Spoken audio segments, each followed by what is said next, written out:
Hey, what's going on, guys? It's your boy Zebs here, bringing you another tutorial. And this week I decided I would go over the kind of preparation of your render before you start putting in a banner and things like that. So this is kind of like you're doing some Photoshop work to the render before you start like applying stocks and editing it to make it look pretty. So this is kind of like adding little features that you couldn't do necessarily in Cinema, or little changes that you didn't like, you could say. So this is an older render I've done, and I thought this would be a perfect example. I can show you guys some cool little techniques that I do to all my renders, and some ways you can clean up your renders to make them look nice before you start like going crazy with stocks and lighting and all that. So to start off with, I always recommend during this stage making or using the color correction that you plan on using during the banner. Now, this is obviously optional and it differs from designer to designer, but that just usually that's how I did things, so I thought, why not just do it here? So I don't have a color correction prepared, so I guess I'll just quickly make one. I'll go over some of the basics of the color correction, and then we can get right into working on the render here. So I guess to start off with, for color corrections, I'll just basically go over some of the stuff I do, like some of just the basics.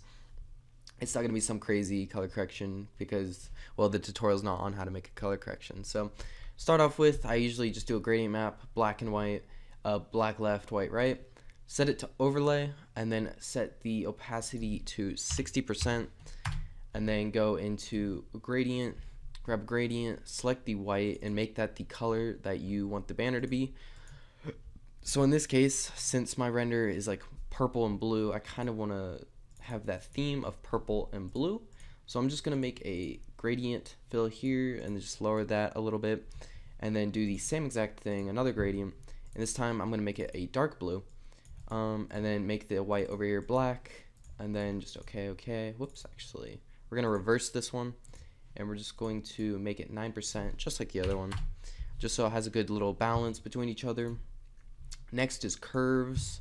I just go into curves, brighten everything up a little bit, and then we'll lower this part, so something like this, so kind of like a little hump in the line.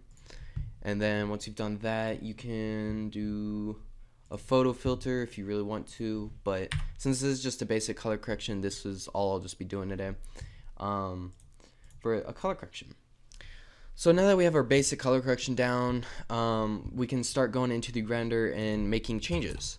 So one thing I like to do is just duplicate it, and then I always duplicate my render before I make changes. In case I don't like it, I could just remove it. And some things you do have to duplicate for it to work properly, so just bear with me there. So duplicate your render, and then your original render, you're gonna want to go to filter, and then go to a distort, and then displace.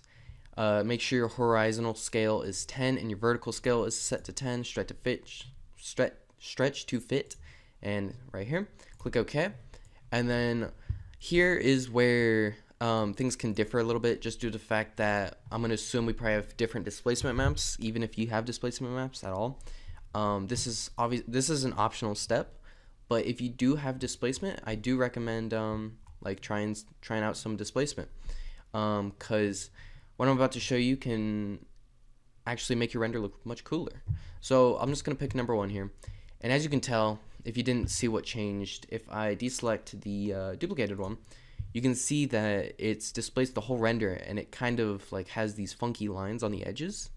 And the reason this is behind the duplicated one is because now we have some of the funky lines behind the render.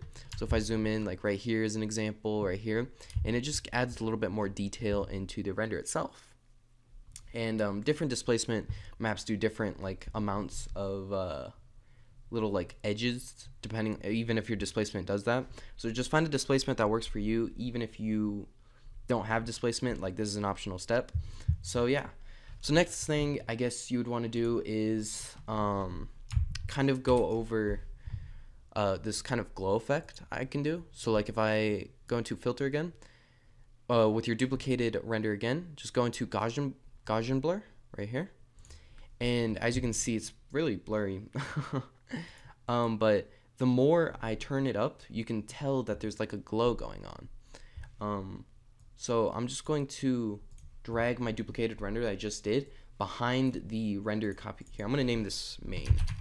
So you know, like this one will always be on top. This will be the vanilla render, you could say. So the render copy 2, I'm just going to go filter, blur, Gaussian blur. And then as you can tell, the more blur I add, the more kind of glow it adds.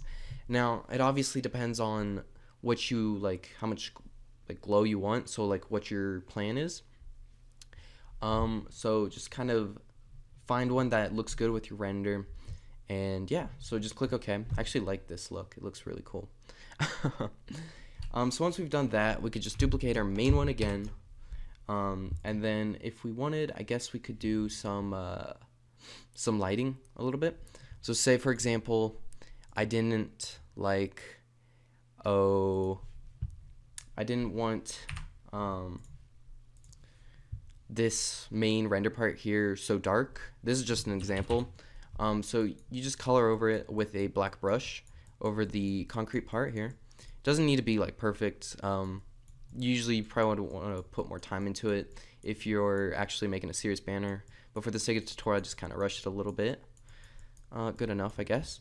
And you can just go opacity and just lower the opacity until you get a darker render, or in some cases, doesn't always work, is overlay. If you just lower the overlay, you can kind of make things darker. It works much better with white. So if I wanted to brighten it, I just do the same process, get a white, and then go over it, blah blah blah. I'll just do half so you can see the differences, and I'll just do an overlay on it and then lower the opacity down, and as you can tell, it's brighter than over here.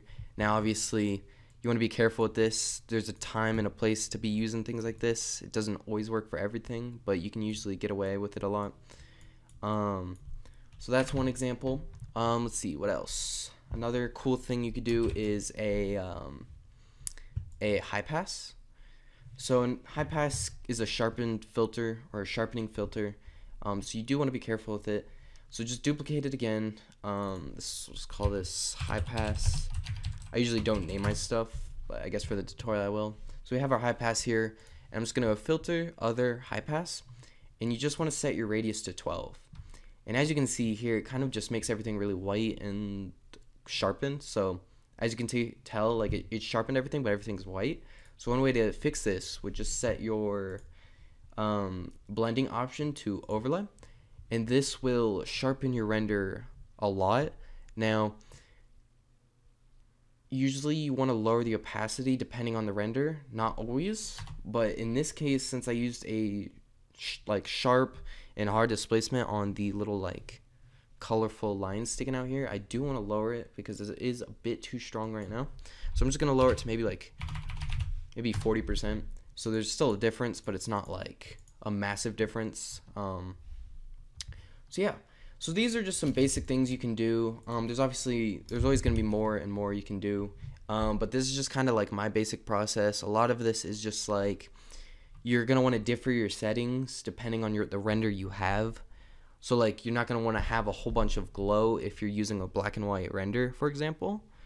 So just keep that kind of stuff in mind, and I always find it useful to make your color correction in this process, because then you can make adjustments to the color correction instead of making adjustments later down the road, if that makes sense. So it's better to do it now than later. So yeah, so hope you guys enjoyed this tutorial. Leave a comment down below on what are some tutorials you'd like me to do. It doesn't matter, it can be anything you guys want. I can definitely look into it. So leave a comment down below on what tutorials you guys would like us to make. And I was your host today, Zebs, and I am out. Peace.